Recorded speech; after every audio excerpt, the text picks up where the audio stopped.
ராதா வந்து தொடர்ந்து வந்து எல்லா உண்மையும் அம்முக்கிட்ட சொல்கிறாங்க. அதனால் அம்முக்கு ஒன்றுமே பண்ண முடியல. என்ன பண்ணுறதுன்னு தெரியாம அம்மு அப்படியே பார்த்துட்டே இருக்காங்க ராதாவ அதிர்ச்சியாக. ஏன் அம்மா என் கூட இல்லைன்னு சொல்லிட்டு கேட்டோன்னே, இந்த மாதிரி அம்மாவுக்கு எல்லாத்தையும் மறந்து போச்சு ஆக்சிடெண்ட்டில்.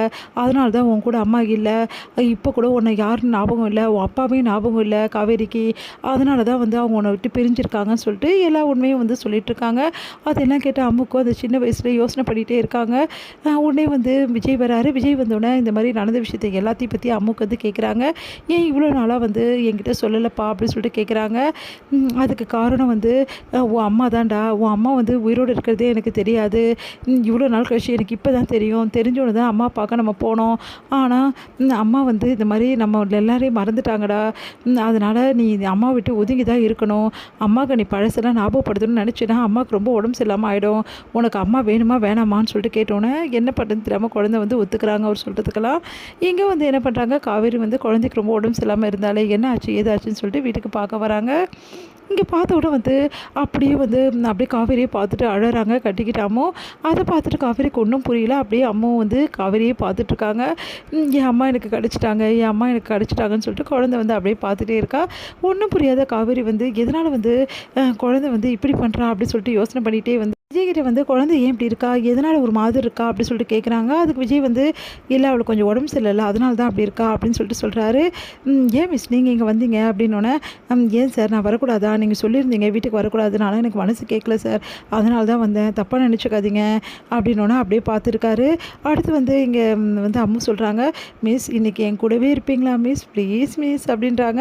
அதை கேட்டுட்டு வந்து காவேரி வந்து இல்லைடா செல்லும், வீட்டில் யாழிலாம் இருக்கால, நான் போகணும்ல, பாட்டி என்னை திட்டுவாங்கல்ல, அதனால் நான் இங்கே இருக்க முடியாது, நீ வந்து கோச்சக்கூடாது சரியா அப்படின்றாங்க. அதை கேட்டுட்டு வந்து அப்பா நான் மிஸ் கூட போட்டுமாப்பா, இன்றைக்கி என் மிஸ் கூட இருக்கணும்னு எனக்கு ஆசையாக இருக்குப்பா அப்படின்னோடனே அப்படியே யோசிக்கிறாங்க.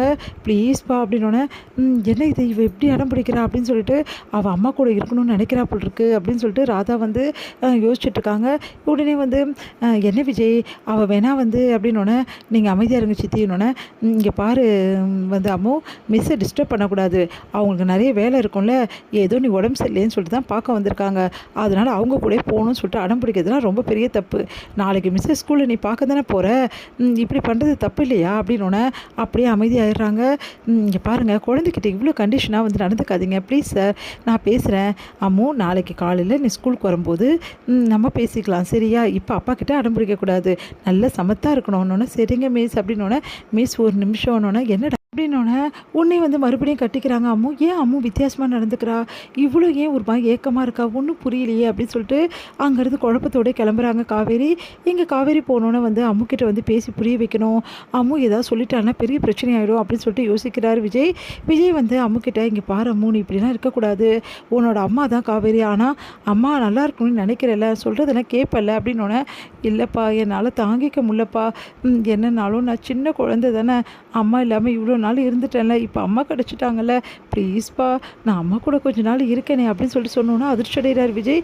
என்ன இவன் இப்படி பேசுகிறான்னு, என்ன அம்மோ நீ இவ்வளோ மெச்சூரிட்டியான பொண்ணு, நல்லா இப்போ வந்து சொல்கிறதெல்லாம் புரிஞ்சுப்பேன்னு பார்த்தா இப்படி பண்ண எப்படி அம்மோ அப்படின்னோடனே, ப்ளீஸ்ப்பா எனக்கு அம்மா கூட இருக்கணும்னு ஆசையாக இருக்குப்பா, இவ்வளோ நாள் உங்கள் கூட தானே இருந்தேன், இப்போ கொஞ்ச நாள் அம்மா கூட இருக்கனே, இங்கே பாரு அம்மோ இப்போ வந்து காவேரிக்கு நீ யாருன்னே தெரியாது அம்மோ, சொன்னால் புரிஞ்சுக்கடா, அப்பா சொல்கிறேன்ல புரிஞ்சுக்க மாட்டியா அப்படின்னோடனே உடனே அழறாங்க. அழாதரா அப்படின்னு சொல்லிட்டு சமாதானப்படுத்துகிறாரு. என்ன பண்ணுறது எப்படி சமாளிக்க தவிக்கிறார் விஜய்.